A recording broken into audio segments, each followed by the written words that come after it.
cuento que esta es la tercera sesión del Seminario Internacional que organiza la Unión Sudamericana de Corresponsales con el acompañamiento, el partenariado de la UNESCO, el acompañamiento y el partenariado de la Corte Suprema de Justicia de la República del Paraguay, y una gran cantidad de organizaciones que como auspiciantes también quisieron estar presentes con nosotros. ¿Quiénes son los disertantes que hoy nos acompañan para abordar estas cuestiones que tienen que ver con la desinformación, la desinfodemia, el periodismo de investigación, el derecho al acceso a la información pública? Bueno, ya mencionado Javier Bernabé Fraguas, que además de ser docente de la Universidad Complutense de Madrid y periodista, es el presidente del Instituto de Periodismo Preventivo y Análisis Internacional de Madrid, de organización de la cual tengo el altísimo honor de ser miembro.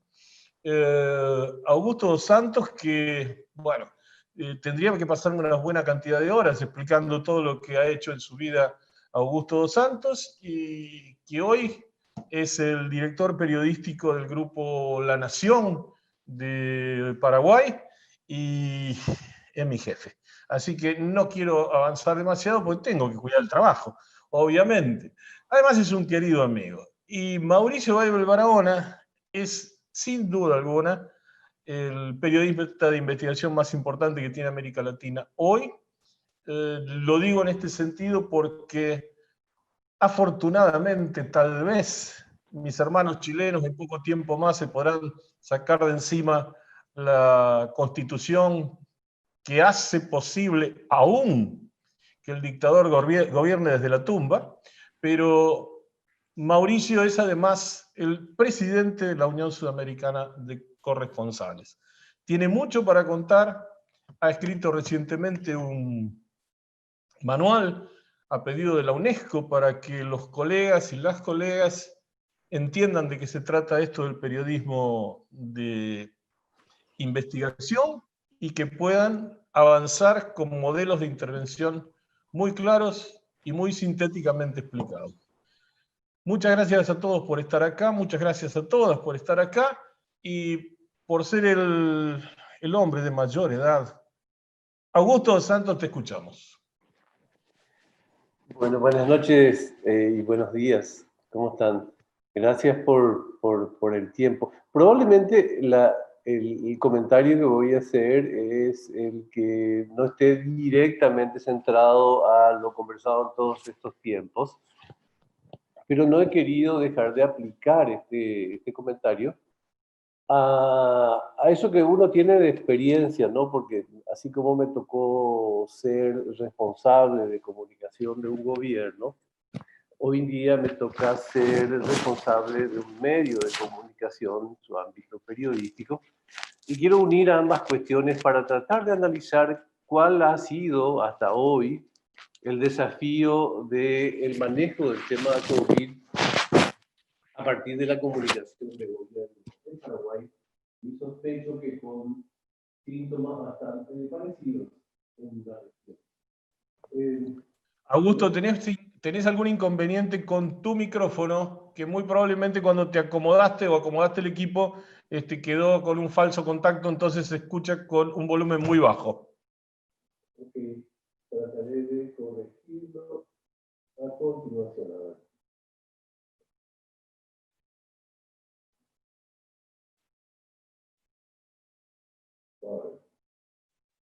ver. Ahí la escuchan mejor.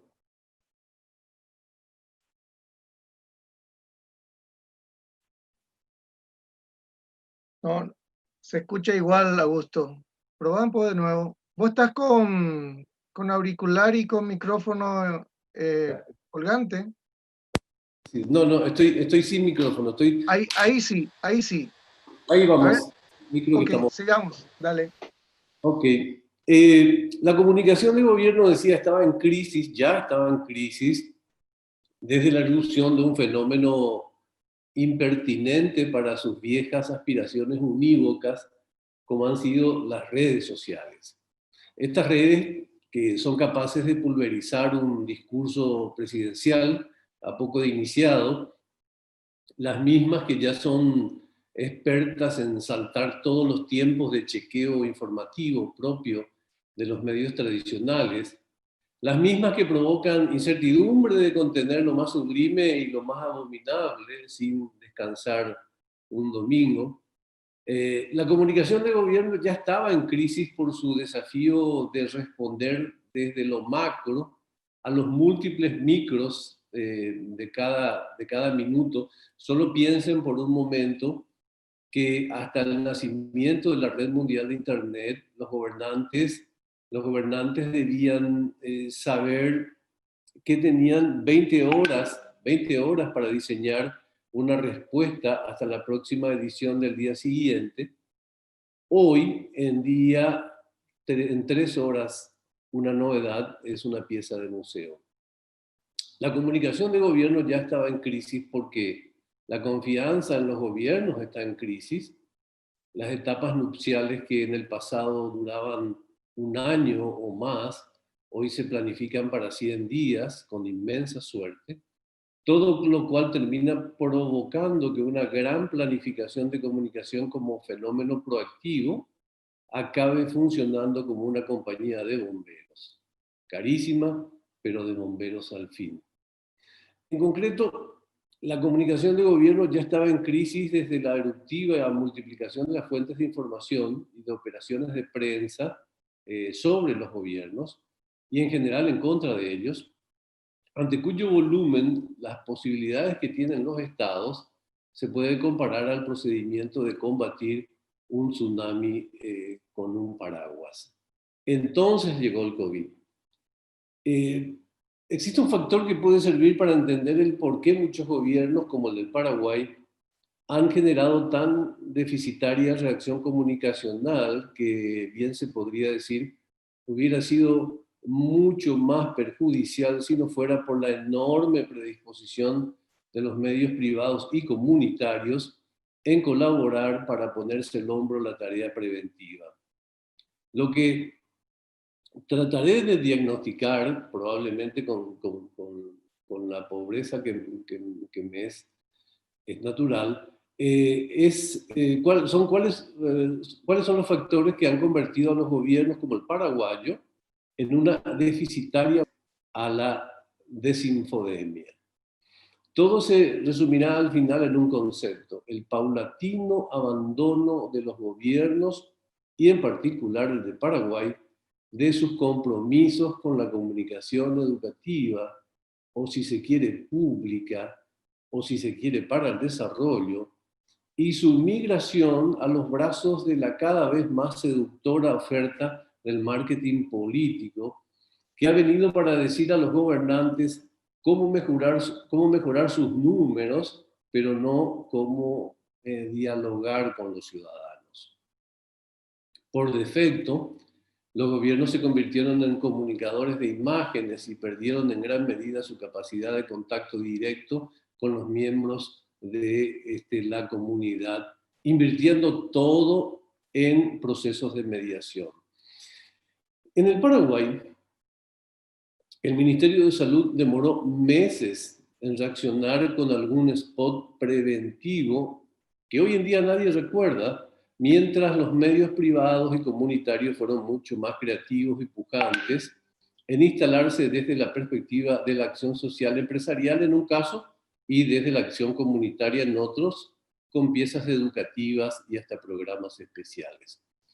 En todo caso también, a la apuesta simplista por la eficiencia de lavarse las manos, tomar distancia, usar tapabocas, nunca el gobierno agregó datos de contexto desde la perspectiva de gobierno, como la relación de estos hechos con el medio ambiente, el cambio en prácticas culturales predisponentes. Hay que recordar, por ejemplo, que en esta región se toma el mate, que es una infusión que se comparte entre varias personas. En rigor, el déficit comunicacional del gobierno ha sido bastante similar al que ya ha demostrado en combatir el dengue, una especie de constante endémica comunicacional que dura más de una década, por la cual solo se insta a los vecinos a eliminar el agua de los recipientes que lo acumulan al aire libre, donde los vectores se reproducen, pero no mencionan nada en los últimos 15 años sobre una idea que podría ser ostensiblemente mejor: no acumular recipientes que acumulan agua.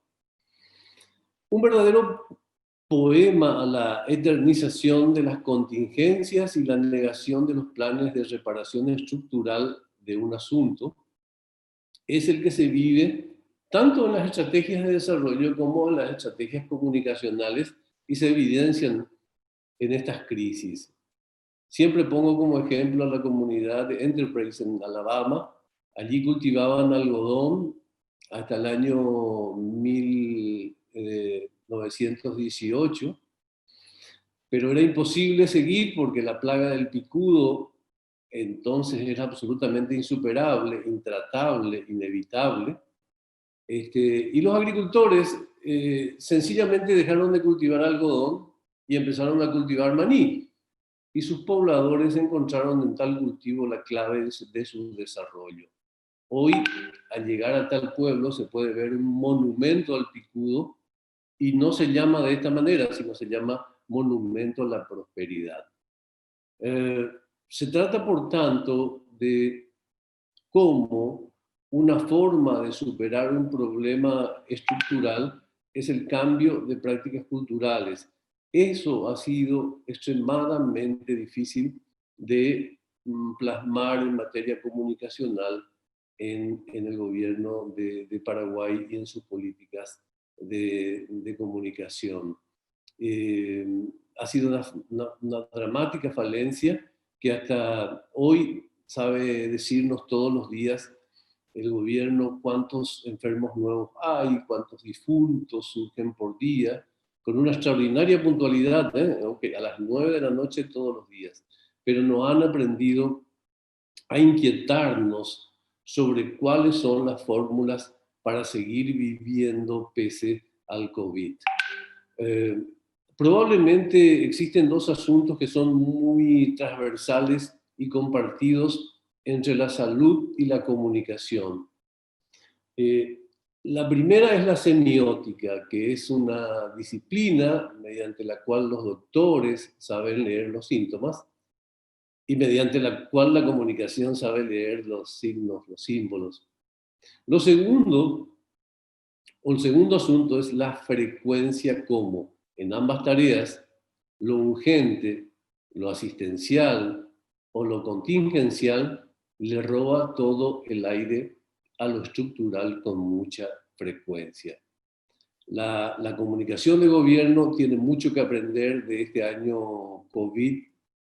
Hay una confusión en el enfoque latinoamericano mismo al respecto de la responsabilidad política de la comunicación de gobierno. Esa confusión se estrella en las propias polaridades ideológicas existentes, que ha creado un falso supuesto sobre que la comunicación política o educativa es un asunto de gobiernos progresistas y que no de gobiernos de derecha. El mal uso de tales herramientas en algunos gobiernos, traducido en propaganda política en vez de comunicación educativa, ha servido como mecha para detonar esa descalificación que se puede explicar en lo puntual, pero no en lo general ni en lo conceptual. Lo conceptual sería que ningún gobierno, sea del tono que fuera, puede desatender su obligación de entregar información pública, oportuna y suficiente a los ciudadanos, y tampoco puede renunciar a su obligación de bien utilizar los medios para potenciar el alcance de su sistema educativo, así sea de salud, de agricultura, de educación escolar, más aún en regiones como América Latina, con franjas importantes de la población aún sumidas en el aislamiento geográfico. La epidemia de COVID debe oficiar como la del picudo en aquel pueblo norteamericano, debe ser la emergencia que nos ayude a generar nuevas ideas sobre cambios culturales y sobre todo a pensar más allá de la trinchera y más allá de los problemas que giran alrededor de la trinchera en el tiempo en que las guerras nos obligan a permanecer allí. Decimos con frecuencia que el mundo ya no será igual después de la pandemia. Podemos hacer que ello tenga lógica desde lo obvio o desde lo racional. Una fórmula de cambio racional es que los gobiernos asuman o vuelvan a asumir que tienen un compromiso con la comunicación pública que los obliga a tener tanques de ideas que estén operando siempre pensando no solo en la contingencia o en la comunicación de crisis, sino con ojo avisor, mirando lejos y generando debates oportunos, aun cuando en los medios en general los debates están y seguirán centrados en otros presupuestos como el rating o el impacto en las audiencias. Disculparán, por tanto, que no hubiera centrado esta participación tan puntualmente en los rigores de la infodemia, pero en verdad me asiste la convicción que un robusto sistema de comunicación público es una fórmula eficaz de comunicación, de la comunicación pública, es una fórmula eficaz de prevenir las infodemias y llegar incluso las epidemias. Parafraseando a Daniel Prieto Castillo, que es de vuestra tierra, querido Ricardo Rivas, diría que no solo se trata de transmitir buenas o malas noticias, función en la que los medios de comunicación existentes son insuperables, sino de transmitir certezas, que es una condición ideal de la comunicación de gobierno, peor aún en estos tiempos vertiginosos, densos y multívocos. Que el COVID recuerde a los estados que la comunicación es una forma más de gestión, como la salud, las obras públicas y la educación. Ojalá sea una lección de este drama que estamos viviendo. Buenas tardes, buenos días y buenas noches. Muchas gracias, Augusto. Y yo puedo dar fe que Augusto dice de esta manera, piensa de esta manera y actúa de esta manera. En momentos muy dramáticos, cuando Augusto era ministro en el Paraguay y estaban deponiendo a un presidente, Augusto, que había inventado el sistema de medios públicos del Paraguay, se negó fervorosamente a bajar las transmisiones, y toda persona que pasaba cerca de los móviles de los medios públicos de Paraguay podía acercarse y decir lo que le diera en gana. Y Augusto estaba ahí parado, preservando que nadie dejara de transmitir ni fuera presionado para eso. Gracias, Augusto. Esto tenía que decirlo, hermano. Lo hiciste. Así que aguantarse. Mauricio Weibel Barahona, que te veo muy concentrado, Mauricio. Sos el dueño de la palabra. Bueno, gracias. Yo voy a hablar de otro lado, ¿no? Voy a hablar del lado del periodismo de investigación, que es lo que es propio mío, digamos. Y partiendo de quizás esta tormenta perfecta que estamos viviendo en Chile, donde en realidad son varias pandemias, ¿no? Por un lado está la pandemia de la desigualdad y que terminó en un estallido social brutal en Chile. Recordemos que han habido cerca de 30 muertos, 400 personas, un poco más de 400 personas con los ojos mutilados a tiros. En un reportaje que publicamos hace poco, explicábamos que solo en los primeros 2 meses y medio del estallido social, la policía disparó casi 2 millones de proyectiles sobre la población civil. Ese es el nivel, según las cifras de la propia policía, es un cálculo al azar, es las cifras de los cartuchos que usaron, ¿no? Y que por lo tanto eso ocurrió en Chile, el estallido social en medio de una situación que es muy brutal, y es que en octubre del 2019 el ingreso per cápita en Chile estaba entre los 25 y 26 mil dólares, según el Banco Mundial, la misma cifra que tenía Alemania el año 2000. Claramente Chile no es Alemania, no es la Alemania que estaba recibiendo el año nuevo del 2000 en la puerta de Brandenburgo. Y eso es con la segunda desigualdad, que ya no es el COVID, es la segunda pandemia, que es la pandemia de la desigualdad, que creo que está haciendo crisis en toda América Latina, cruzada con otra pandemia que es la de la cleptocracia, ¿no? Gobiernos o grupos de élite que llegan al gobierno en muchos países y que esquilman el Estado o esquilman los recursos que desde el Estado se pueden robar, sustraer, ¿no?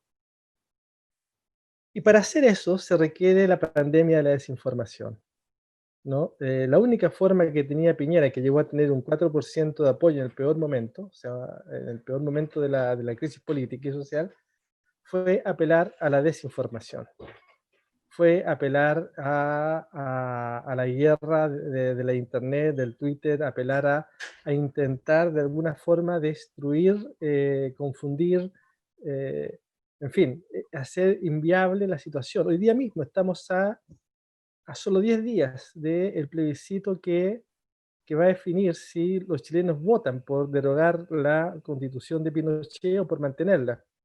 Las estadísticas hablan que entre un 75 y un 82% van a votar por, evidentemente, eliminar la constitución, pero ese no es el tema que está en debate. Porque el gobierno se las ha arreglado y la oposición ha colaborado mucho para que el tema que esté en debate es otro tema que es importante, por cierto, que son las atrocidades de la policía. Pero detrás de las atrocidades de la policía se esconde el no hablar de la política, ¿no?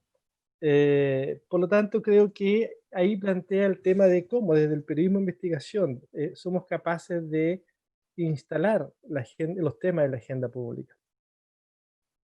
No es una tarea sencilla. Si ustedes miran América Latina hoy, no tenemos medios que se dediquen al periodismo de investigación que sean más de 6, 7. ¿Ah? Uno puede pensar en Aristegui en México, en El Faro, en El Salvador, puede pensar en La Silla Vacía en Colombia, puede pensar en CIPER y en Chile, eh, agencia pública, ojo público, y se acabó.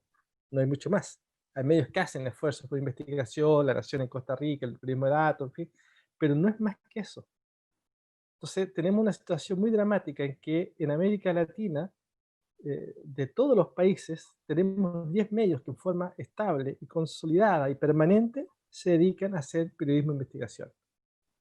En un contexto de precarización del ejercicio de la profesión. Acá en Chile solo en los últimos 3 años fueron despedidos 2.000 periodistas de los medios y me imagino que en Paraguay y en Argentina es una situación similar. Por lo tanto, el problema de la desinformación tiene que ver con que es un problema democrático. Tiene que ver con que es un problema que ahonda la desigualdad, con que es un problema que impide poner en la agenda pública los temas que tienen que ver con el desarrollo de los países, que tienen que ver con la integración de los países, que tienen que ver finalmente con la exigibilidad de los derechos humanos.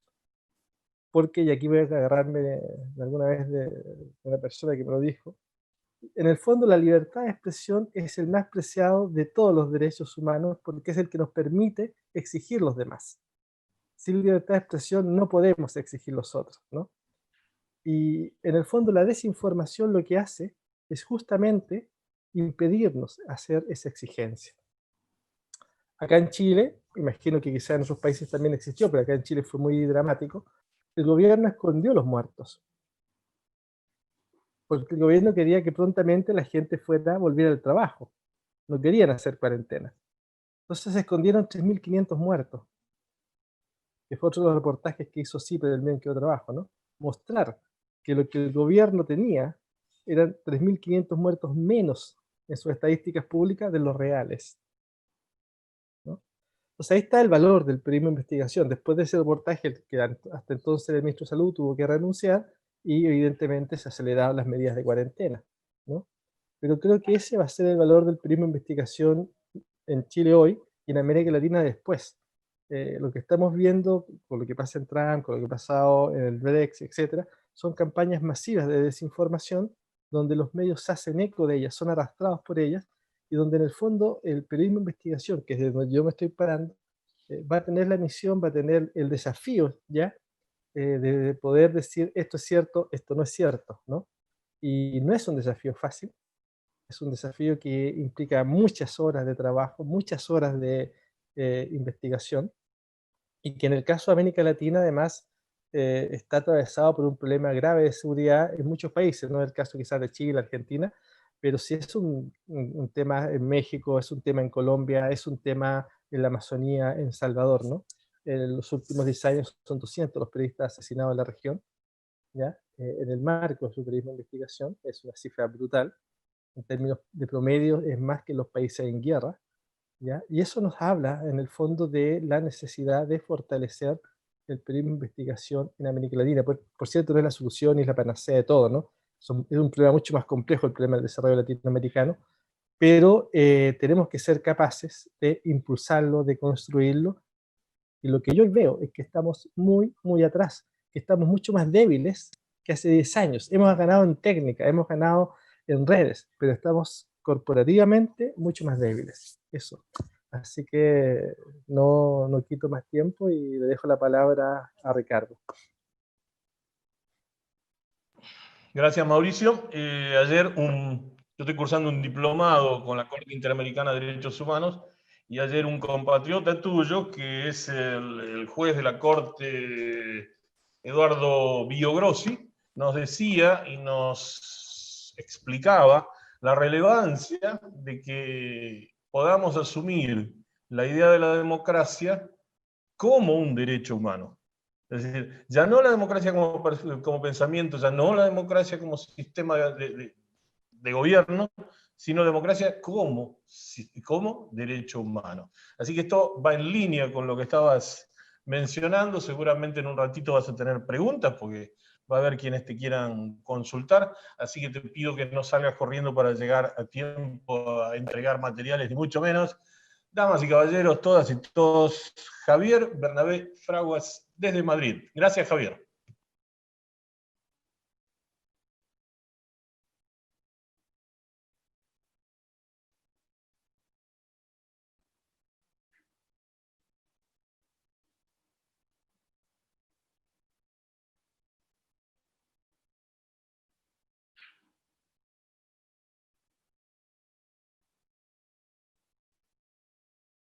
¿Ahora sí? Ahora sí. Es que estaba cerrado. Estaba diciendo que no iba a hacer una intervención demasiado halagüeña porque las cosas no están demasiado bien, pero dicho esto, nos hace falta, ¿no?, un poquito de esperanza, a pesar del diagnóstico que todos y todas, yo creo, los que estamos conectados en este momento sabemos, pero he querido hacer de una manera ordenada las opciones que tenemos a nivel internacional. He ampliado un poquito el foco. Bien, estoy en el ámbito más mundial, no solo de un país o de dos o de tres, incluido el mío, sino más mundial, viendo los tipos de desinformación que podemos tener. Un espacio de esperanza es que, por ejemplo, en el grupo de investigación de la Universidad Complutense de Madrid en el que estoy, que es el grupo de investigación Relaciones Internacionales del siglo XXI, estamos trabajando estos temas. Eso ya es algo, quiero decir, porque en el ámbito universitario tampoco se trabajan estos temas con tanta profundidad como se deberían trabajar. Y la desinformación, pues parece que es una cosa que todo el mundo asume y conoce, pero yo creo que no lo es. La desinformación parte, bajo mi punto de vista, de un espacio básico del periodismo que no estamos teniendo en cuenta, y que el periodismo tiene que tener, para ser periodismo informativo, 3 elementos. Esto es de primero, ¿eh? Estoy compartiendo, evidentemente no estoy dando lecciones a nadie de los que están aquí, pero es tan de primero que ya no se pone en marcha. Es tan de primero de carrera que se nos ha olvidado a todos, ¿no? Contraste de fuentes, contextualización a la hora de contar las cosas que contamos y rigor informativo. Es tan simple y tan complejo a la vez como que si algo que podemos llamar material de periodismo no tiene estos 3 elementos, tanto yo creo que no se puede considerar en ningún caso como periodismo informativo. Si además le metemos un brochazo de opinión y vestimos a la opinión con un traje de información, peor. La opinión es buena, por supuesto, si decimos que es opinión, pero si desde los medios de comunicación estamos haciendo pasar la opinión por información, mal. Volvemos a sumar un elemento más dentro del elemento de desinformación que creo que nos supera y ya estaba antes del COVID. Lo del COVID ha sido un estallido, creo, bastante salvaje, pero ya estaba, por supuesto que estaba. Los tipos de desinformación, por lo tanto, a los que me estoy intentando referir serían tres básicos. La desinformación clave como un diseño, como arma política. Creo que, bueno, pues en esto hay países que se han especializado en generar procesos de desinformación hacia otros países. Estamos hablando también de relaciones internacionales a través del conflicto o incluso de geopolítica a través del conflicto. Eso también se llama desinformación. Para mí hay otro tipo clave que sería la desinformación intencionada desde los medios de comunicación. Suena horroroso, pero es lo que hay. Hay medios de comunicación que en determinadas líneas informativas intentan desinformar a propósito de algo. Y hay una tercera línea, que creo que es la más cotidiana, no por ello la menos peligrosa, pero la más cotidiana, con la que más vamos a poder compartir espacios, que es una desinformación no intencionada. Es decir, un medio de comunicación, estoy hablando siempre desde los medios de comunicación, que desinforma sin querer, porque, insisto, si no contextualizas, si no contrastas información y si no eres riguroso en tu trabajo, desinformas. No es que informes un poquito, es que desinformas porque estás contando una realidad muy compleja de una manera muy simplificada, evitando dar elementos de juicio a tus audiencias para que decidan qué es lo que ocurre. Estos elementos de desinformación son claves y solo hay una manera de combatirlos y es, como ha comentado Mauricio, a través del periodismo de investigación. En América Latina estamos diciendo que hay 10 medios, ¿no? Luego ya voy apuntando cosas para el debate. Me da miedo contabilizar los que hay en Europa en relación a los que había, que tengan un equipo de investigación como tal, que pongan en marcha cosas en serio, con profundidad y realizando un tipo de periodismo que, traduciéndolo al castellano, podríamos llamar periodismo lento. El periodismo lento es necesario. El diarismo, estamos hipotecados con la inmediatez. Ya no es actualidad, es inmediatez. Y eso, para explicar cosas complejas, no es bueno.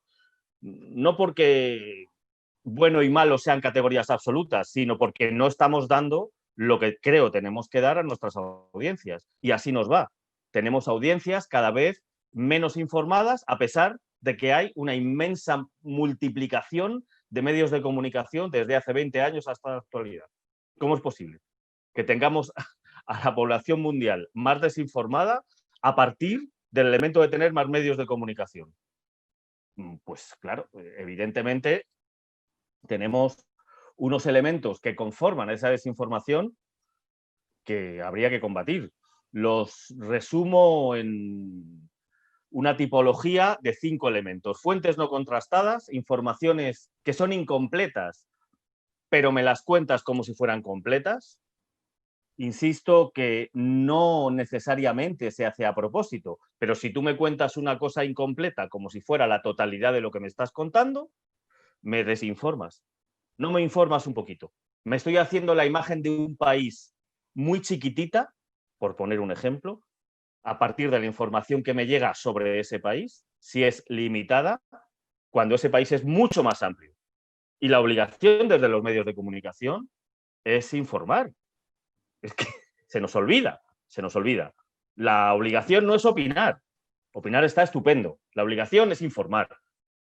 Y si no informamos, no estamos haciendo nuestro trabajo. Además de que la información, estar informado, tener derecho a la información es un derecho humano. La libertad de expresión es básica. Bueno, ponernos a discutir aquí esto me parece una soberana tontería. Claro que la libertad de expresión es básica, pero el derecho a la información también. Y el derecho a la información se está violando innumerables veces más que la libertad de expresión, que también se viola, Pero ese derecho a la información, en lo que nos toca a los medios de comunicación, creo que no va por demasiado buen camino, ¿no? Tenemos otro tipo de informaciones o llamadas informaciones que también nos llevan a estar desinformados de las cosas. Y, por ejemplo, serían las que tienen un sesgo político tan fuerte que las convierten en panfletos directamente. Bueno, si yo te panfleteo un medio de comunicación, información no te doy. Te estoy haciendo una campaña política. Te estoy dando solo el punto de vista de algunos. Eso es dar información. Pues con todo mi respeto, creo que no en absoluto. Otro elemento que nos lleva a tener esa desinformación es tener informaciones falsas. Informaciones falsas a propósito, informaciones falsas sin ser a propósito. No sé si me estoy explicando. Hubo en 2013 una portada del diario El País que se hizo, bueno, viral, en la que ponían, estoy dudando ahora si fue diciembre del 12, pero bueno, me lo van a excusar a estas horas de la noche ya aquí en Madrid. Aparece un señor en la portada y los titulares en portada del diario El País a toda columna, a todo lo que daba, nunca hacen ese tipo de portadas, eran Chávez prácticamente está muriendo, una cosa parecida. Y había una fotografía de un señor que se parecía mucho a Hugo Chávez Frías, pero no era él. No sé si recuerdan el hecho. Sí. Fue tremendo. No aportaba mucho esa fotografía, pero evidentemente aportaba cosas que no estaban solo en la fotografía. Fue un error, se la colaron. ¿Fue intencionado por parte del país? No, en absoluto. ¿Me desinformas? Sí, por supuesto. Claro, porque era un señor que estaba entubado, metido en una quirófano, etcétera, etcétera, y no era él. ¿Se parecía? Sí, claro, a tal extremo que se la colaron al país. ¿Eso fue intencionado? Insisto, no, para nada. El resultado final es desinformar a la población que lee ese diario, y se lee no solo en España, sino a nivel internacional también, a partir de una realidad compleja. Ese resultado final, evidentemente, ¿cómo se puede solventar? No sé qué piensan ustedes, pidiendo disculpas, por ejemplo, porque la ley, por lo menos en España, te obliga a retractarte en igual espacio, forma e intensidad que la metedura de pata que has tenido. Se pueden imaginar que esa petición de disculpas no ocurrió, evidentemente. Se echó toda la culpa a la agencia de información fotográfica que les vendió la fotografía y aquí no ha pasado nada. No me meto con el país, me meto con todos los medios de comunicación a los que les ocurren cosas parecidas. Uno tiene el derecho a equivocarse, claro, pero tiene la obligación de retractarse cuando se ha equivocado. Normalmente no se hace. Y eso ayuda también a tener unos elementos de desinformación importantes.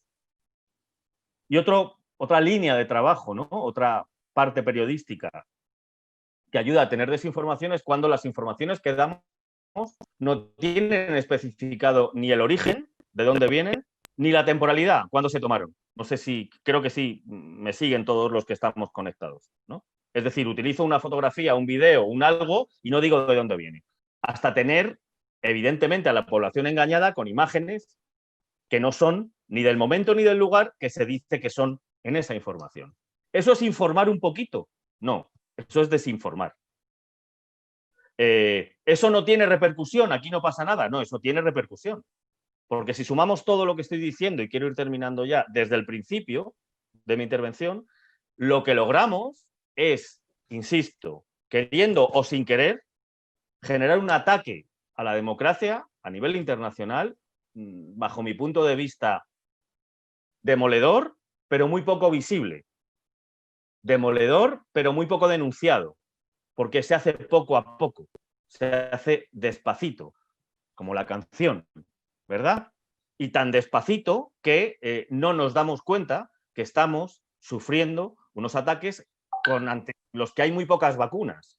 Y fundamentalmente la que hay es tener a una población, a una audiencia más formada, lo dejo ahí porque este debate es eterno, y tener unos arietes, que es lo que nos ha dicho Mauricio, a partir de la generación de un periodismo de información, de un periodismo de investigación, que necesariamente debe ser un periodismo lento, ejecutado con tiempo, a fuego lento, para tener un producto de calidad, que cada vez tiene más problemas para tener un espacio propio en los medios de comunicación. Bueno, yo creo que tenemos un problema grave y que, habiendo identificado lo que nos pasa, creo que hay que presionar para tener más espacios de investigación y más espacios en los que se puedan generar esos tipos de periodismo lento que tenemos en todos nuestros países, aunque sea a pequeña escala. Multiplicarlos, apoyarlos, hacerles volar, darles peso, que no nos queda más remedio, ¿no? Muchísimas gracias y espero no haberme pasado, que me Muchas emociono gracias. yo solo. Ricardo ya me conoce y Mauricio también, entonces me voy cabreando yo solo y No, ya, pero luego, ahora ya... en esta charla que estos queridos amigos y profesionales nos han hecho, yo diría que no exposiciones, sino reflexiones, y en alguna medida las reflexiones que cotidianamente tenemos en nuestro trabajo, han emergido algunas cosas. Algunas cosas que, por ejemplo, las críticas que mencionaba Augusto dos Santos respecto de la mirada que él tiene acerca de cómo se comunicó o incomunicó la pandemia y otras operaciones comunicacionales por parte del gobierno del Paraguay, no son ajenas a las que tenemos en el resto de la región. Augusto tiene que irse porque tiene un lío de redacción en este momento, que está en cierre el diario, así que Augusto, yo sé que estás urgido, que tenés un despelote de cierre, si tenés que irte, te vas, porque es la forma que tenés para ir a cubrir ese bache. Así que adelante, Augusto, si tenés que irte, salvo que quieras contestar algo, o quieras agregar algo, quieras decir algo, o quieras encabronarte más que Javier. Así que ahí tienes una opción. El cierre, quería decir esto, que el cierre, parafraseando a Javier, es el único momento en el que el periodismo lento no funciona, porque ese es el momento que hay que cerrar la edición y estamos en ese trance. Así que muchísimas gracias por la oportunidad. Reitero una vez más, quise enfocarlo desde la otra vereda, desde la perspectiva de los gobiernos, porque creo que el problema de la desinformación podría aliviarse bastante más con un gobierno que comunique bien. Muchas gracias y que tengan buenas tardes, buenas noches. ¿Sí? Chao, Augusto, gracias por haber estado. Bueno, continuamos. Ricardo. Tenía que hacer esto para que Augusto pudiera ir al diario porque era un montón. Y ya estoy con vos, Pepe. El otro punto que nos destacó Mauricio es lo que yo, para darle un título así asociándolo con una peli, yo diría que es la rebelión de los guasones que nos va avanzando por América Latina.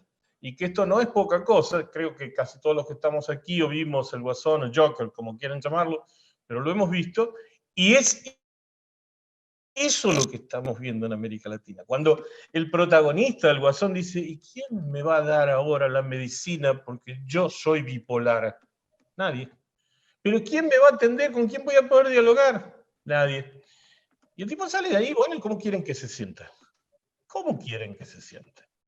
Y lo que hablaba Javier acerca de la libertad de expresión, que muchas veces hay una enorme confusión y que decimos la libertad de expresión es para los periodistas. No es para los periodistas. La libertad de expresión es para todos. Las marchas, el 18 de octubre en Santiago, con miles de personas marchando, pidiendo por sus derechos, eso es libertad de expresión. Y eso es lo que violentó el señor Piñera.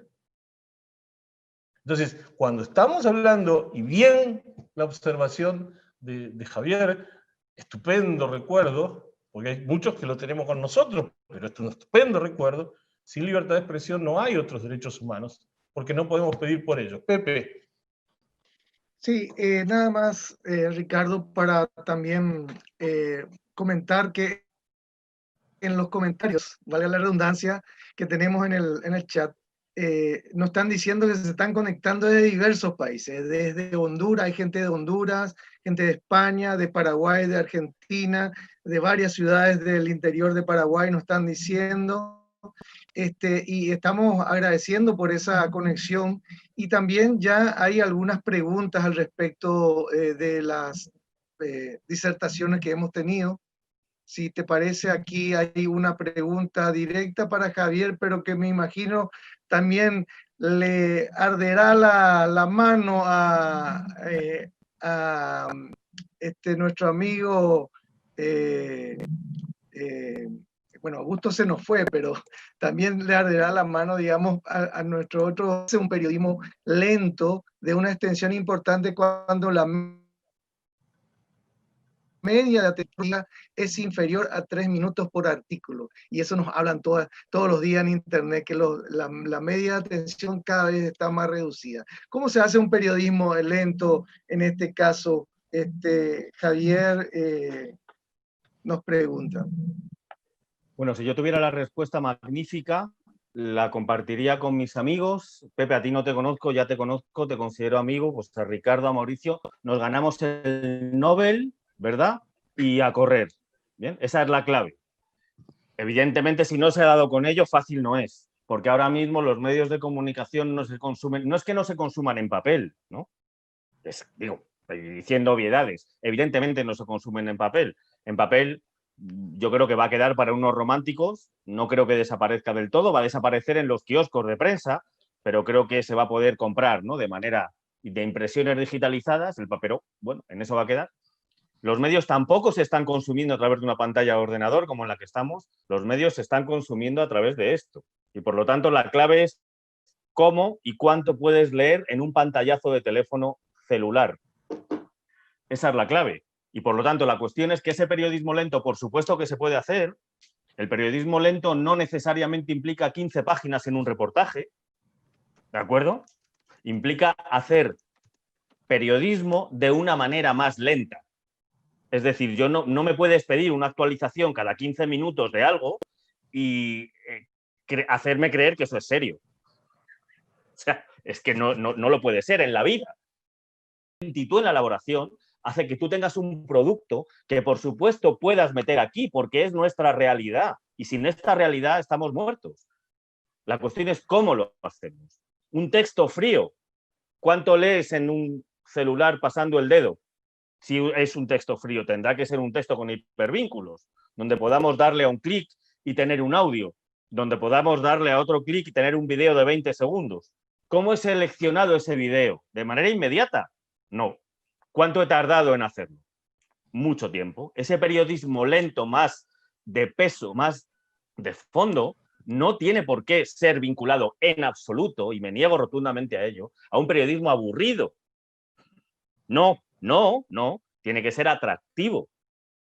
Tiene que vincularle al lector, tiene que envolverle, hacerle entrar en ese material y hacerle entrar a partir de estos dispositivos. O sea, no estamos en otro planeta, estamos en el planeta Tierra y en la época que nos ha tocado vivir, y es esta. Pero eso es posible. Lo que pasa es que cuesta un trabajo enorme. La síntesis siempre ha costado un trabajo enorme. Escribir del tirón, creo que aquí ya no hay galones y espuelas suficientes entre simplemente las imágenes y las caritas que veo como para liarnos a escribir del tirón 5 folios bien escritos, estupendo. No, lo que digo es cómo metemos eso en 2, atractivo, bien hecho, envolvente para el lector. Le paso ahora mismo, no estaba prevista la pregunta, no sé quién la ha hecho, le paso el testigo así, ¿no? En la pantalla ya directamente a Mauricio, sí, porque Mauricio encaja, creo, en lo que estoy diciendo, ¿no? Totalmente. Vamos, Mauricio. Bueno, yo voy a contar un poco la experiencia nuestra. Creo que hay una cosa que hay que sacarse de la cabeza, ¿no? El buen periodismo tiene que ser viral, tiene que ser influyente. Son dos cosas muy distintas.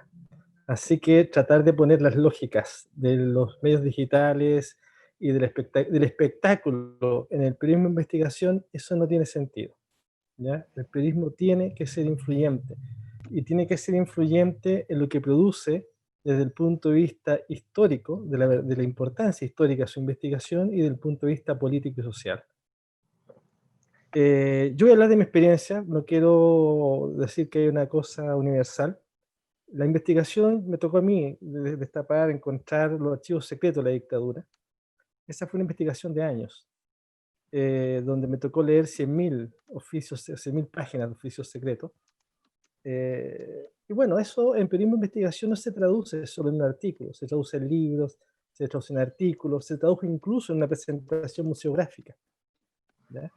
Y creo que eso abre un tema de debate, que cuáles son los límites del periodismo de investigación. Así como la literatura se descentra, ¿no? Cuando se habla de nuevos tipos de literatura, en fin, que mezclan distintos estilos, creo que el periodismo de investigación también va a tener un camino por ahí. Lo segundo, por lo menos la experiencia que yo recuerdo, cuando me tocó hacer los reportajes sobre la corrupción militar, que terminaron con 3 comandantes en jefe presos, Eran reportajes largos. No tenían ninguna de las lógicas que se suelen aplicar para Google, ¿no? Y eran masivamente leídos durante más de 20 minutos por la gente, porque estábamos apuntando al comandante en jefe, activo. Por lo tanto, el primer consejo es, por favor, si vamos a hacer periodismo de investigación, olvidémonos de las lógicas comerciales, porque lo que estamos haciendo es algo que es social y político. Y en algunos casos estamos haciendo temas de memoria. Eso es lo primero y lo más importante. El periodismo de investigación tiene normas que tienen que ver con su estructura, en fin, que yo creo que hay tres parámetros, ¿no? Uno es lo ético y que excede lo deontológico, porque lo deontológico lo puede ver cualquier chico en cualquier lado. El problema del periodismo de investigación, su supuesto ético, es que se para, ¿ya?, siempre desde un lugar de desafío al poder. Se para siempre desde un lugar finalmente donde lo que importa es relevar el otro, lo subalterno, ¿no? Y en el caso de la memoria, se para desde un litigio, que tiene que ver con las concepciones fundacionales de todas las sociedades. Cuando uno saca los archivos secretos de la dictadura, está entrando a debatir los litigios de la sociedad, ¿no? A mí bueno, fue el estallido social, yo estaba fuera de Chile, estaba en El Salvador con la gente del Faro, nos teníamos hablando de futuro, de proyectos, en fin, metido arriba de un volcán por un tema de seguridad. Y cuando vuelvo a Chile, una de las cosas más impactantes era ver en la calle a la gente con carteles, ya con los casos que había investigado.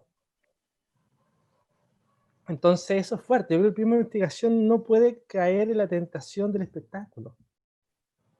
Lo que nunca puede abandonar es el sentido político y social de su labor. Y si son 20 páginas, son 20 páginas, si son 30 páginas, son 30, si son 5, son 5, eso no importa. Lo que tiene que tener es una ética social, una completitud de información. Tiene que ser un acorazado. O sea, cuando nosotros le estamos diciendo, y fíjense hoy día lo siguiente, los informes de derechos humanos de Naciones Unidas, Amnistía Internacional, Human Rights Watch, todos partieron basándose en las investigaciones que nosotros hicimos. Nosotros descubrimos que la policía sabía de hace 5 años si disparaban con tal ángulo, destruían los ojos. Encontramos los datos de cuántos balines habían disparado sobre la población civil.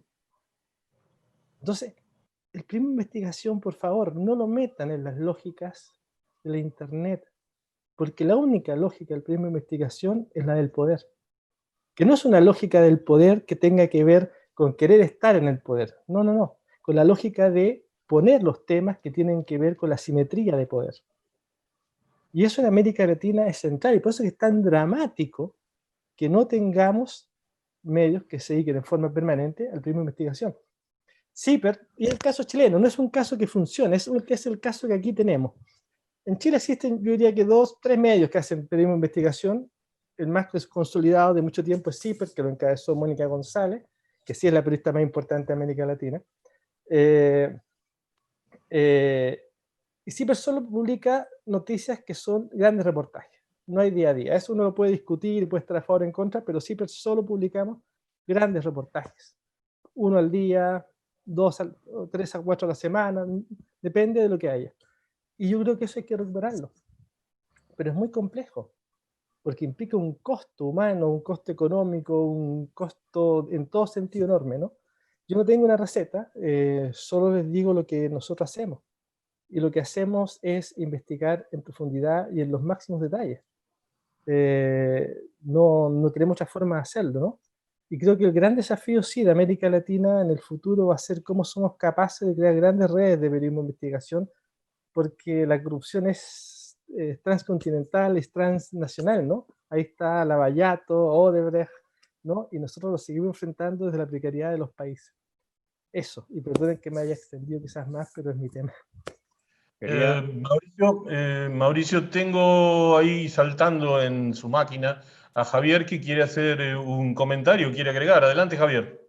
Sí, hay cosas que no tenemos por qué estar de acuerdo en todo, evidentemente, y no estoy de acuerdo, Mauricio, porque estaríamos dejando, lo primero, porque el periodismo digital sea solo espectáculo.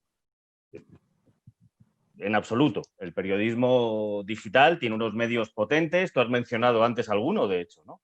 La silla vacía ha sido oxígeno para la información en Colombia del conflicto y del posconflicto. Es digital, no hace espectáculo, hace investigación, es compatible, por ejemplo. Es decir, ¿se puede hacer investigación en medios digitales? Evidentemente sí. Yo creo que sí, yo creo que se puede hacer. Y hay medios digitales que lo hacen. En España tenemos algunos medios digitales y otros digitalizados, es decir, que no han nacido como digital, pero que se han digitalizado, que hacen cosas bastante interesantes. No muchos, pero los hay. Y por lo tanto creo que esa espectacularización del periodismo la tenemos en todos los tipos de medios, no solo en los digitales. Hay digitales que son absolutamente apestosos, estaríamos buenos, claro, ¿no? Pero hay digitales que, aprovechando esa plataforma digitalizada, pueden hacer cosas muy interesantes, es mi opinión, ¿no? ¿El espacio cuenta? Creo que sí. Y creo que esas 20 páginas de las que me estás hablando pueden estar contadas de diversas maneras para que se puedan leer tranquilamente desde plataformas donde el público al que yo quiero llegar las pueda leer. Porque si no, estamos abocados al fracaso absoluto entre la gente menor de 30 años. Y me niego. Mi pataleta es total.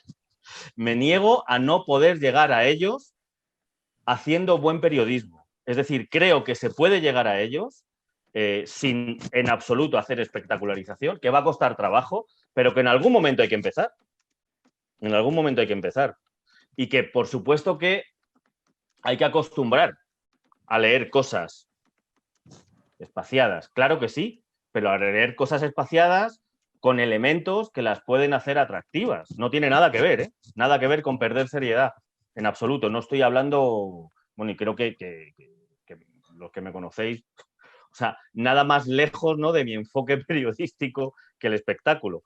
Pero, ¿no?, a partir de esa línea de periodismo preventivo que está vinculada al de investigación de cabeza y de denuncia, etcétera, etcétera. Pero se pueden hacer a través de cuestiones mucho más apegadas a la realidad, insisto, de la gente menor de 30, ¿no? Que no es que sean el futuro, es que son nuestro presente. Son nuestro presente. Si me permiten, yo no quisiera que de pronto temas tan profundos como lo que estamos debatiendo, y que les debo decir que una vez más estoy aprendiendo mucho de ustedes, que lo reduzcamos a tener que debatir formatos. Realmente.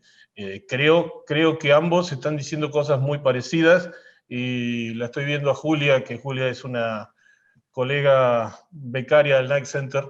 Yo también soy becario Knight, y la veo que se engancha y que está metidísima. Entonces digo, sí, vamos por el buen camino. Y quiero decirles que tengo también una pregunta por ahí de un colega que trabaja para el diario La Nación de Buenos Aires y que ha escrito por muchos lugares, es un excelente periodista. Nino Ramela, desmuteate y hacé la pregunta que me estabas tirando por WhatsApp, porque me parece piola. Y después voy con vos, Julia. Adelante. Nino, desmuteate. Ya me desmuteé, gracias. Bueno, buenas tardes. A lo mejor a Javier la pregunta por su vinculación con el mundo académico, y tenía que ver con esto, que es más una sensación de, tal vez, de nostalgia. Y es que los que tenemos algunos años no teníamos carreras en la facultad, ni había escuelas, nada, nos hicimos en las redacciones. ¿Y por qué la universidad o las escuelas o los institutos no generaron, a mi juicio, y a lo mejor es una percepción equivocada, una mucho mejor formación, rigurosidad, etcétera, en los nuevos profesionales, ¿no? Uno esperaba la salida del diario, iba corriendo a mirar lo que uno había escrito y se descubría un error, no sé, de sintaxis o error de información, nos mortificábamos una semana, no podíamos seguir. Y ahora vemos, y vemos, es mucho más notorio, obviamente, en la televisión, ¿no? De alguien que está informando y está recibiendo una información en el celular y la larga inmediatamente, urbi et orbi, sin chequear, digo yo, pregunto, ¿qué no ha sabido aportar la universidad, el mundo académico en la formación de profesionales que en principio no parecerían que son mejor que lo que fuimos nosotros?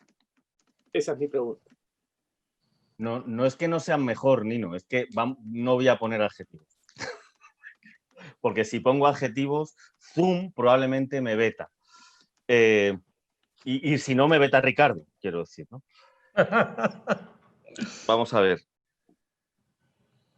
Yo creo que hay una explicación, lo primero, económica, a partir de la reducción de plantillas en los medios tradicionales, que empezaron a reducir y a meter esta tijera que os hago aquí en la pantalla, por los editores de información. Editores de información que en la prensa tradicional, por lo menos en la española, ahora si me ilustráis con la vuestra, conozco, ¿no?, vuestros medios de comunicación, pero quiero decir, esta figura no, eran en muchos casos filólogos de hispánicas.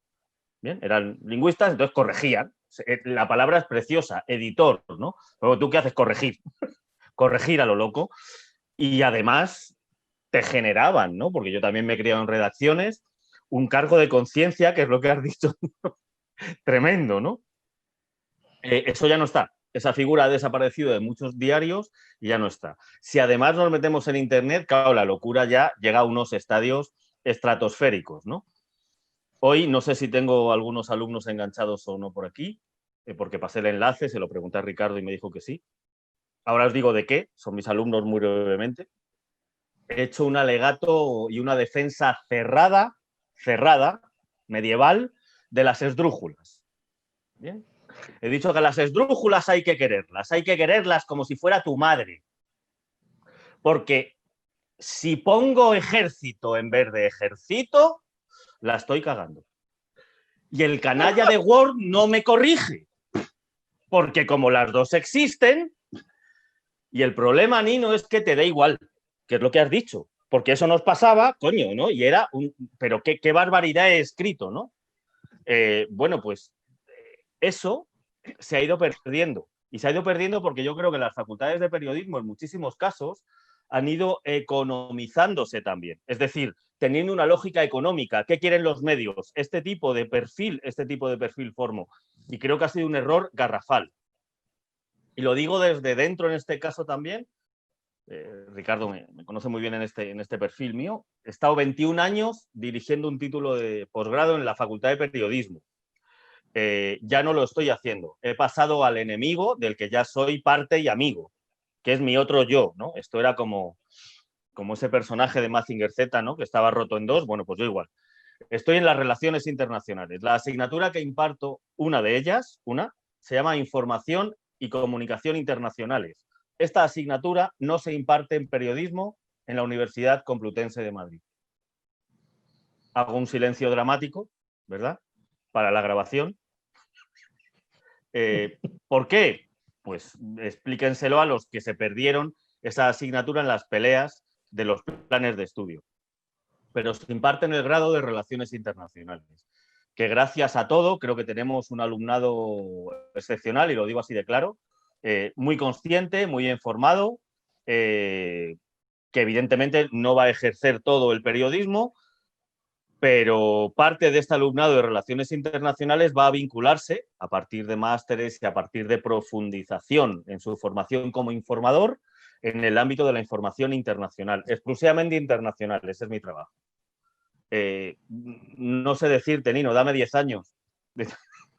En lo otro he estado 21 y no creo que haya logrado demasiado. Dame 10 años y hablamos. Quedamos ya aquí juramentados con Ricardo, pero bueno, es mi esperanza, ¿no? Es mi esperanza. Pero tienes razón, se han ido perdiendo cosas que eran básicas, ¿no? Bien, Nino, creo que tuviste una respuesta que se las trajo, por cierto. Julia, te escucho, adelante, desmuteate y dale.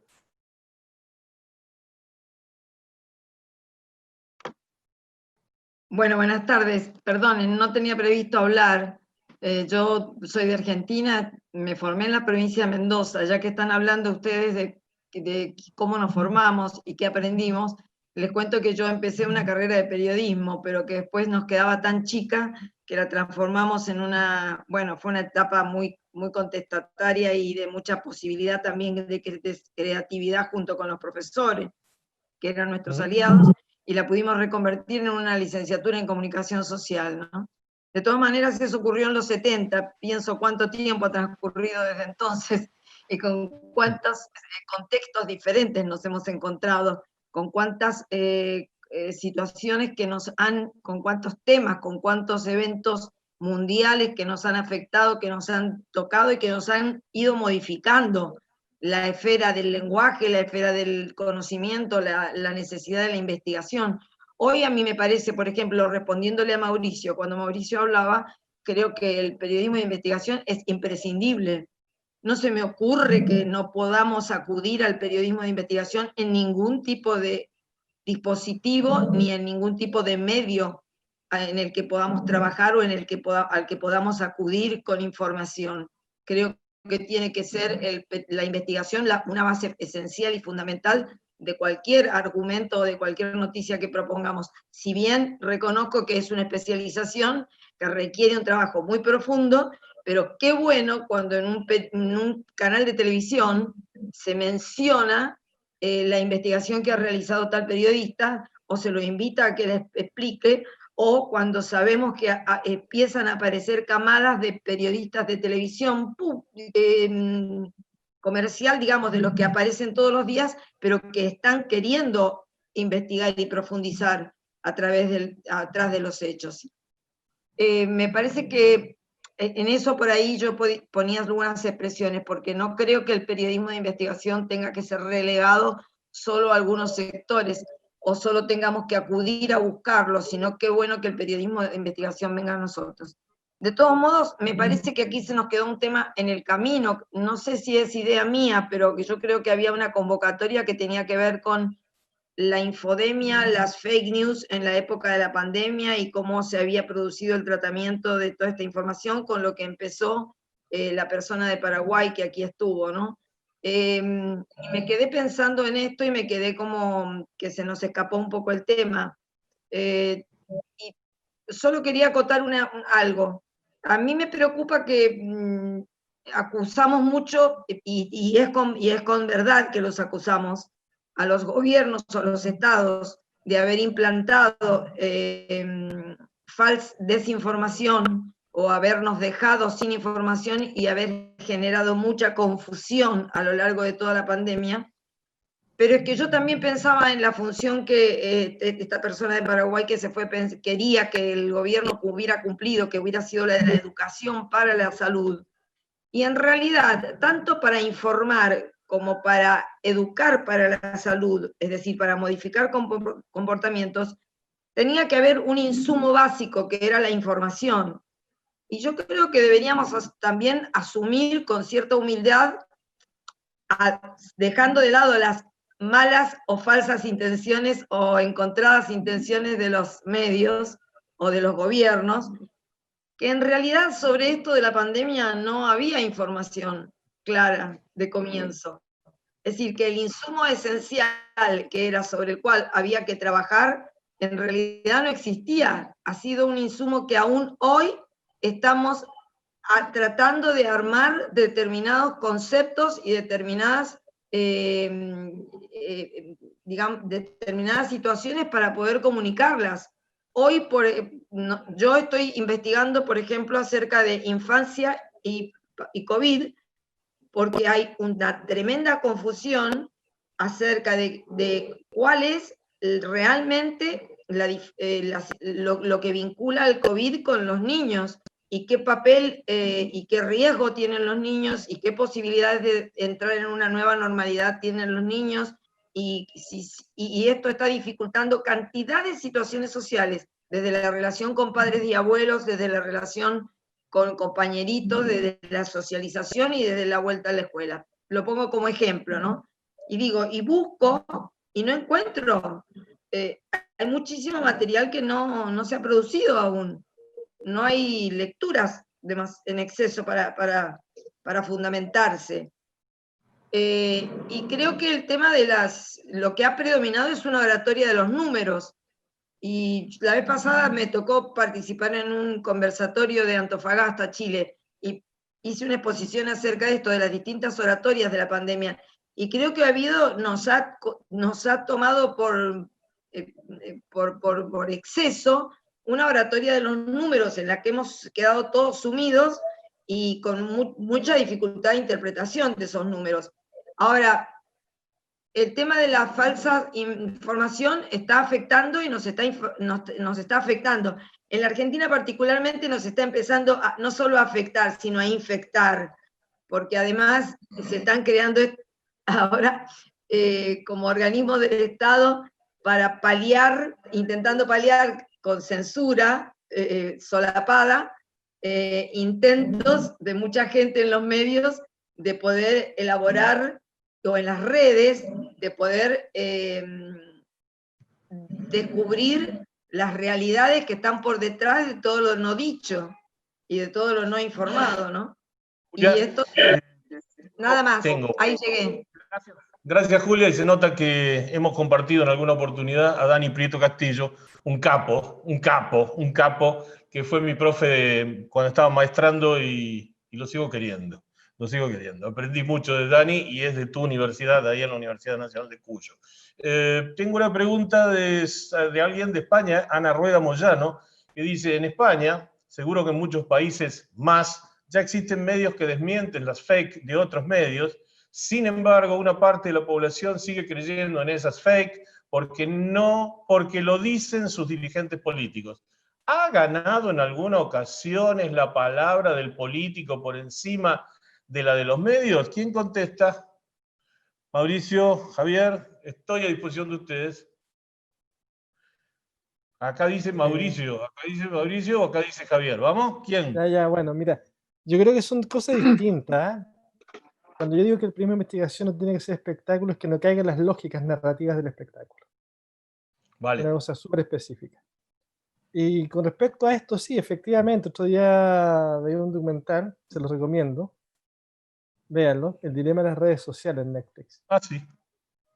Que entrevistan, y con esto que voy a responder, o tratar de responder esta pregunta, ¿no? Entrevistan a todos los CEOs, muchos de los CEOs de las grandes redes, Instagram, Twitter, Pinterest, en fin.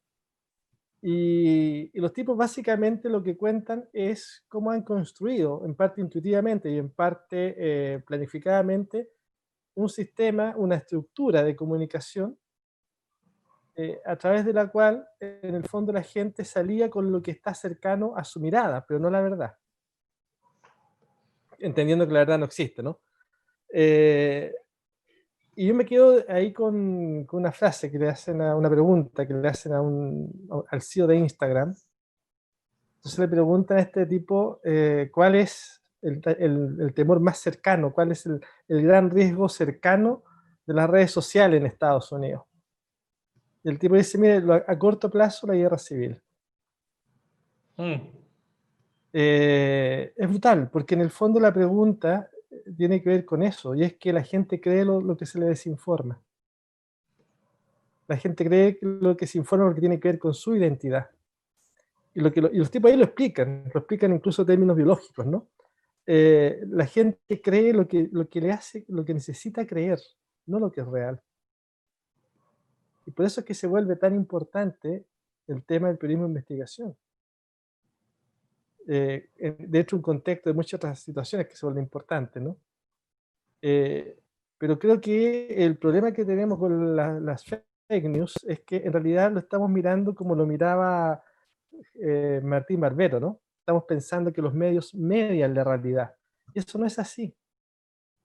Las redes sociales son el espacio por donde transcurre una gran parte de la realidad. Hoy día casi toda, porque estamos confinados. Gracias, Entonces, Mauricio. perdón, ya, ahí quedamos. Cuando hablaste recién de Martín, de Jesús Martín Barbero, con quien todavía me intercambio algunos mails, Jesús era el que decía que la comunicación no es cuestión de ideologías, sino que es cuestión de culturas. Así que digamos que ahí es donde te está dando el pie para lo tuyo. Pero además, Zygmunt Bauman un año y meses antes de su fallecimiento, le dijo a Diario El País, justamente, al suplemento Babelia, le dijo, las redes son tramposas, porque una cosa es, uno pertenece a una comunidad, digamos, en la realidad real, pero en la realidad virtual la comunidad la hace uno, y con un clic te sumo y con un clic te vas, con lo cual, decía Bauman, termino escuchando mi propia voz. Fuerte. Ricardo. Pepe, creo que tenías una pregunta de una docente en Paraguay. Ricardo, Adelante. sí, ahí tenemos a la profesora María Ramos, que quería hacer una consulta, y después también de Paraguay, de la Universidad Nacional de Asunción, y después también le daremos la palabra a Enrique Villalobos, que es periodista de Mendoza, que también quiere hacer una consulta. Mientras tanto, les digo y les pido también a nuestros disertantes, están pidiendo la gente en el chat que compartan enlaces de sitios donde se pueda profundizar estos temas, si quisieran hacerlo. Mauricio compartió uno recién. Mauricio compartió uno recién que yo te lo agradezco profundamente, porque calmaste una demanda. Profe Ramos, adelante con la pregunta. Adelante, profe. Dale, Mari. Sí, buenas tardes para todos. Soy María Angélica Ramos, en realidad más conocida como Mari Ramos. Yo tengo tantas cosas en la cabeza en este momento con todo lo que estoy escuchando y concuerdo con tantas cosas y me gustaría que alguna vez todo lo que estamos diciendo acá se concrete, se haga, se pueda, ¿verdad? Para poder combatir esta situación. Yo hablo específicamente de Paraguay, ¿verdad? Estamos hablando de desinformación, de noticias falsas, toda esa problemática que se evidenció mucho más en este momento con la situación de las cuarentenas y la pandemia y todo. Estamos en eso, más que nunca, ¿verdad? Es más, acá ocurrió, y el profesor Pepe va a estar de acuerdo conmigo, que dar clases virtuales fue la novedad para nosotros este año y nos tiramos a la pileta sin saber nadar. Y creo que le pasó a un montón de gente, especialmente Latinoamérica, ¿verdad?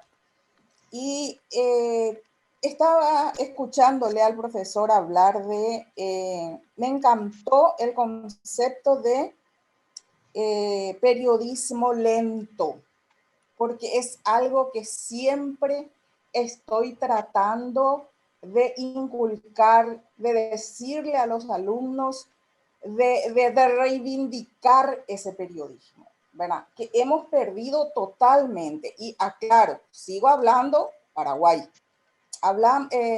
Hemos perdido totalmente a tal punto que los medios tradicionales, entre comillas, que son también la radio y la televisión, fuera de lo que es un diario papel, ¿verdad? No estoy hablando del diario digital, ¿verdad? Caemos todavía en esos medios tradicionales en el único objetivo de informar primero, de ser primeros, de lanzar, como dijo alguien, leer algo que te están pasando por el celular, en vivo, en el noticiero, están pasando algo en el celular y vos lees como si nada, ¿verdad? Eso es tremendo, y eso multiplicado por 1 millón o 2 millones, ¿verdad? Y otro drama que yo veo en cuanto a noticias falsas es justamente el hecho de que el periodismo no separa lo que un vecino pasa como información de lo que el periodista hace en el lugar de los hechos. No sé si me explico. Un vecino filmó algo al pasar y pasó el video al canal, el canal pasa el video y ni siquiera amplía. Entonces caemos en ese otro concepto que estaban también mencionando de hacerlo solamente viral. La intención es hacerlo viral, ¿verdad? Y caemos en una precariedad tal que la desinformación va por todos lados. Y la desinformación ahora veo yo, desde mi experiencia, estoy en el periodismo, estuve desde 40 años trabajando en una redacción y ahora estoy solamente ya en la docencia. y veo desde afuera y estoy más preocupada. ¿Por qué? Porque nuestras universidades no van al ritmo del avance de la tecnología y de lo que implica la tecnología en la profesión. Y yo creo que ahí está el punto donde, si alguna vez discutimos políticas, esto flojo. ¿Por qué? Porque todavía en algunas universidades se está enseñando un periodismo de la década del 80-90. Que sí, para el fondo es lo mismo, pero para la forma ya no. Nuestra audiencia ya 30 años para abajo. Tenemos que pensar qué tipo de formatos ofrecerles para que nos quieran leer, escuchar, ver o lo que sea, ¿verdad? Pero nosotros, en contrapartida, formamos estudiantes todavía, como dirían algunos del viejazo, ¿verdad? Todavía. Entonces no estamos llegando. ¿Y qué tenemos en el mercado? ¿Qué tenemos disponible en el mercado? Chicos y chicas jóvenes sin mucha formación que se vuelven, si es de televisión, inmediatamente estrellas leyendo algo que alguien le pasó en el celular. Entonces, ¿cómo combatimos? Y esta va una pregunta para los grandes profesores. ¿Cómo combatimos eso? Porque eso es prácticamente noticia falsa, prácticamente. A lo mejor no, pero por lo menos no es la información completa, es una información sesgada y encima manipulada con la opinión de quien lo lee o de quien lo presenta. Sí. Mari, gracias por la pregunta. Vamos a pasarle después las palabras a ellos, pero antes sí queremos la pregunta de Enrique Villalobos, que había solicitado también, y después te dejo otra vez, Ricardo, para continuar. Vale, te pido disculpas, Enrique, que no había visto tu pregunta aquí. Te pido 1000 disculpas, por favor. No, por favor, interesante escucharlos a todos primero, y bueno, como toda redacción, esta redacción virtual es un poco caótica y tal vez los temas se superponen y aparentemente se pueden llegar a contradecir. Quería reflexionar acerca de que estamos en un momento en el que se plantea cuál es el verdadero objetivo actual de lo que nosotros le llamamos periodismo, que es lo que nos inculcaron, nos enseñaron en las escuelas. Les aclaro que compartí la misma escuela que Julia, que habló precedentemente. Si hacemos un repaso de los inicios, o lo que nosotros evocamos como el periodismo que nos inspira, fue aquella Gaceta de Buenos Aires de Mariano Moreno, y de todos esos órganos que se deben haber replicado coincidentemente con las luchas por la independencia, diarios de combate, periódicos donde se ejercía la publicación de las ideas. Hasta en los principios del siglo XX, los diarios más grandes, los hoy diarios tradicionales, eran eso, eran diarios liberales, diarios socialistas, diarios conservadores, diarios radicales, en fin. Después vinieron los grandes medios, los medios que eran empresas en sí mismas, La Nación, La Prensa, Clarín en la Argentina y otros tantos, El Mercurio en Chile, otros tantos que hacían del periodismo, de la venta de información, que era la que nosotros como profesionales íbamos a la calle a recoger, hacían el negocio. Eso se trasladó después a los medios electrónicos, canales de televisión y en cierta manera las radios. Pero hoy nos encontramos con este tema de las redes, en las cuales nos quitaron a nosotros los profesionales el monopolio del manejo de la información. Teníamos acceso a las teletipos, ¿se acuerdan algunos de ustedes que era una teletipo? Seguro que sí, ¿no? Las teletipos, las radiofotos, que ahora es muy difícil explicarles a los chicos qué era eso. Es más, si yo alguna vez a alguien le digo lo que era una linotipo, imposible de explicarlo si no se la dibujo, le muestro una en funcionamiento. Entonces, ese monopolio lo perdimos. Ahora nos queda un poco, y creo que en lo que dice Mauricio, se refleja un poco a lo mejor esa esperanza, esa luz que tenemos de ejercer nuestra profesión, que es la investigación. Y la investigación, bueno, ahí está la discusión entre Mauricio y entre Pepe, en que si a través de las redes, a través del papel, todos quisiéramos trabajar en el Boston Globe, ¿no es cierto? Y creer que ese es el periodismo que les gusta a algunos, pero creo que sigue siendo, nuestro objetivo sigue siendo informar a las masas, sin darle ningún carácter peyorativo al término. Pero se nos ve muy dificultado porque ya no manejamos el monopolio de la información. Está en las redes, está disperso, está casi anárquico. Y ahora, bueno, cabe de aquí en adelante, a través de las escuelas, de la docencia, cómo nos vamos a plantear transmitir la enseñanza del periodismo y también llegar a la reflexión tan crítica de si es necesario el periodismo, si no, no se va a perder en la forma y los formatos actuales, no en la discusión entre papel y digital, sino si la gente quiere informarse, quiere aprender, y si nosotros queremos orientarlos, darles una enseñanza de civismo, de respeto a la democracia, todos esos planteos creo que están en el aire y nos están poniendo muy en crisis nuestra profesión. Así que si no la resolvemos en breve o en un término medio, creo que nos va a quedar a los que todavía amamos o bebimos en abrevamos en esas fuentes, y bueno, quedarnos en nuestra biblioteca y gozar de lo que otros escriben y podemos nosotros aportar algo. Eso era toda mi reflexión. Muchas gracias. Gracias, Enrique. La verdad, me hiciste sentir como en casa, porque yo sí sé lo que son las teletipos, laburé con las teletipos, con Nino Ramela, cuando Nino decía recién, uno iba hasta donde salía el diario, ¿te acuerdas que te manchabas los dedos cuando el diario salía y te lo llevabas en el bolsillo puesto? Y después venía esas madrugadas largas para los que trabajábamos en matutinos, ¿no? Y que eran lo que tenían el encanto, porque en esa tormenta de ideas que hacíamos de madrugada, era donde además revisábamos el diario, cosa que ya ahora casi no se hace.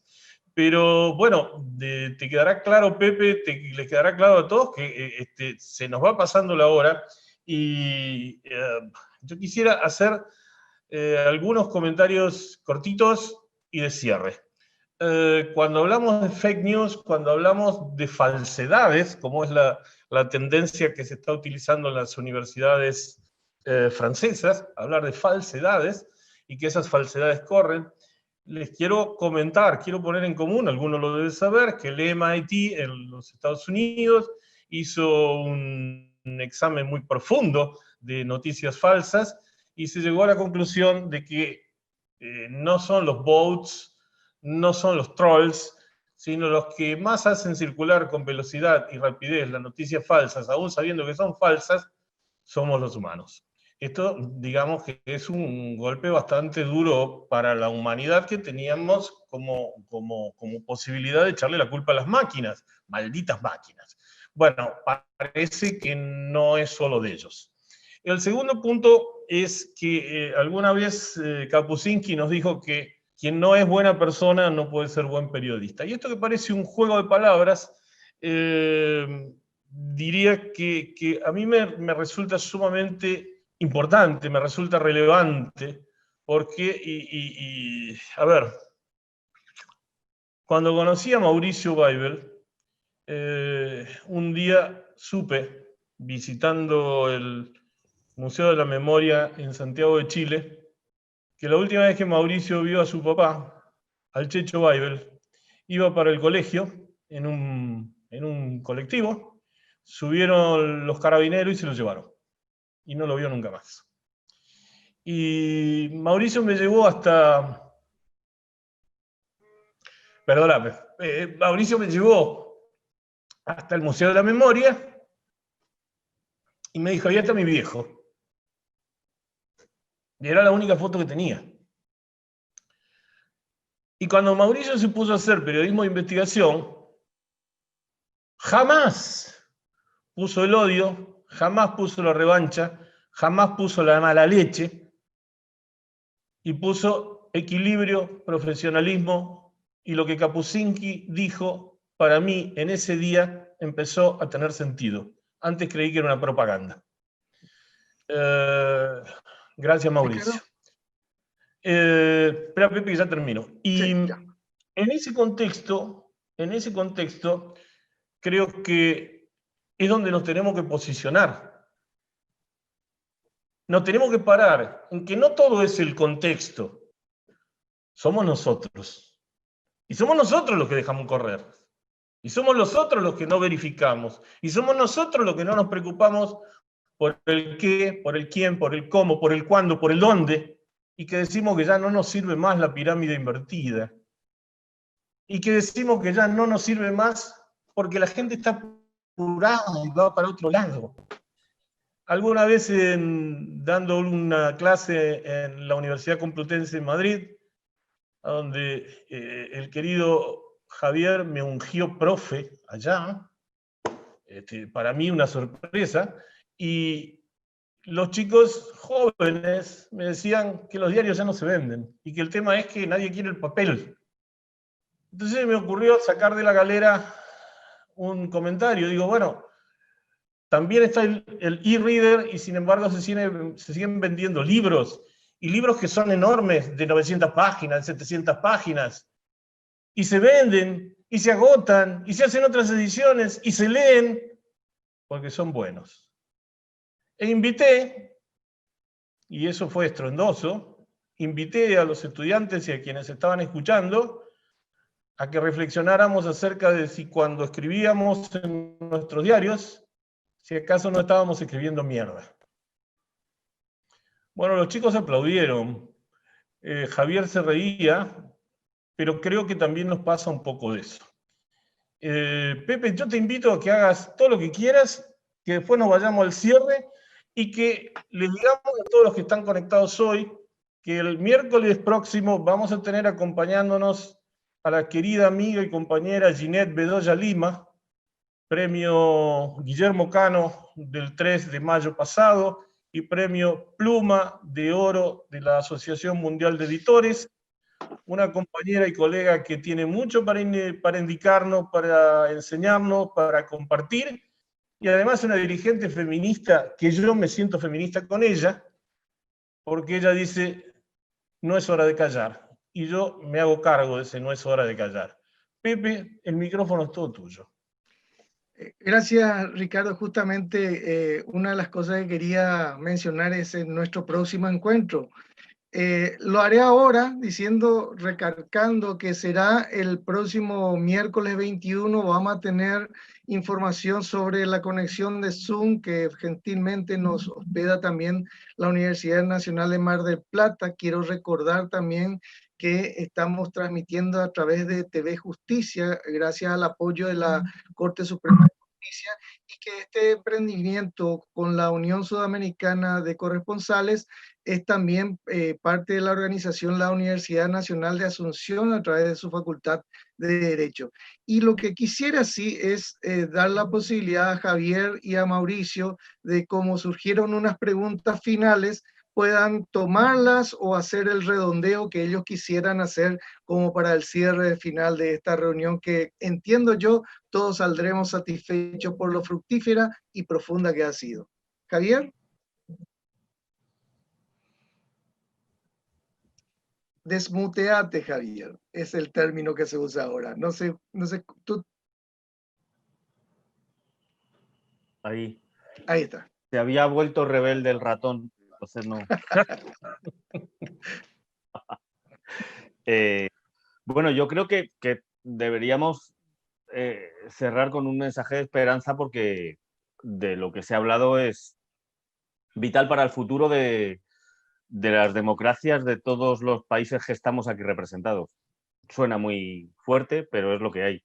Y ese mensaje de esperanza, insisto, para mí, además de estar en generaciones de gente que tenemos de 50 para arriba, está en generaciones claves de gente que no tienen 30. Y es fundamental llegar a ellos. Hay que ver cómo. Hay que ver cómo les hacemos de nuestro equipo, porque sin ellos nada de lo que estamos hablando tiene ningún sentido.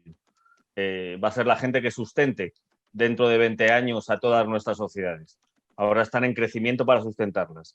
Y en 20 años yo creo que sí da tiempo, evidentemente, a que a través de la información tengamos otros perfiles, ¿no? No sé hasta dónde estar esperanzado con la que tenemos encima, pero evidentemente creo que no nos queda más remedio. Y que estos tipos de periodismos reflexivos, ¿no?, son la clave. No hay otra cosa. Convencer a los dueños de los medios de que esto es fundamental es el elemento más difícil, ¿no? Yo he estado dando talleres en muchos sitios, ¿no?, a periodistas, a comunicadores sociales, etcétera. Los talleres más duros, que también los daba, eran a los dueños de medios, para hacerles entender que esos espacios de investigación de los que hablaba Mauricio son claves. Y sin eso no creo que haya otra posibilidad de crecer como sociedad, ¿no? Nada más, no. Mauricio. ¿Estoy desmuteado? Sí, estoy desmuteado. Yo la verdad es que creo que vamos a enfrentar un tiempo de grandes cambios en cómo entendemos el periodismo de investigación. Creo que como la literatura cambió en los 60, los límites del periodismo de investigación van a tener que ampliarse para poder combatir la precariedad en que está. Vamos a pasar al lado de la literatura, de los libros. En Chile mucho tiempo se estuvo haciendo investigación de los libros. Vamos a tener que pasar al tema del documental, pasar al tema incluso museográfico. Creo que nos vamos a ampliar. Y creo que las escuelas de periodismo ahí también se están quedando atrás. Creo que viene un tiempo bien interesante, además, en que se va a redefinir ese rol social del periodista, ¿no? Tenía un rol en el siglo XIX, otro en el siglo XX, y hoy día estamos en otro, ¿no? Porque pasó, y con esto termino, o trato de terminar, pasó algo bien curioso, no que alguien lo dijo por ahí, pero que la sociedad de información acabó con el periodismo, que es una gran paradoja. Pero yo creo que lo que va a suceder es que el periodismo, en mayúscula, va a tener que volver a tomar la rienda de su destino, y a definirse, y a ampliarse, y a reinventarse, y a entender que tiene un valor profundamente democrático y profundamente de igualdad, de lucha por las sociedades más justas, sobre todo en América Latina, sobre todo aquí en América Latina. Eso, nada más, parece que el tiempo se acabó. Gracias. Gracias, Mauricio. Yo les quiero agradecer a todos. Javier, te cuento que te estaba mirando el doctor Hammurabi Nofuri, que estuvo con vos hace poco en Madrid. Hace poco, digo, antes de que la pandemia nos atropellara. Ahí te está saludando. Gracias a Hammurabi por haber estado con nosotros. Un capo, Hammurabi, no se quiere perder una. El tipo dijo, no, si está Javier Bernabé, yo me engancho y lo miro. Así que cuando vaya para Madrid te va a costar esto. Queridos amigos, amigas, compañeros, compañeras, todas y todos, gracias, gracias, gracias. El que haya superado esto y quiera volver la semana que viene, vamos a estar acá. Le vamos a avisar la hora y los esperamos. Fue un gustazo. Gracias, Pepe. Chao. Gracias a todos.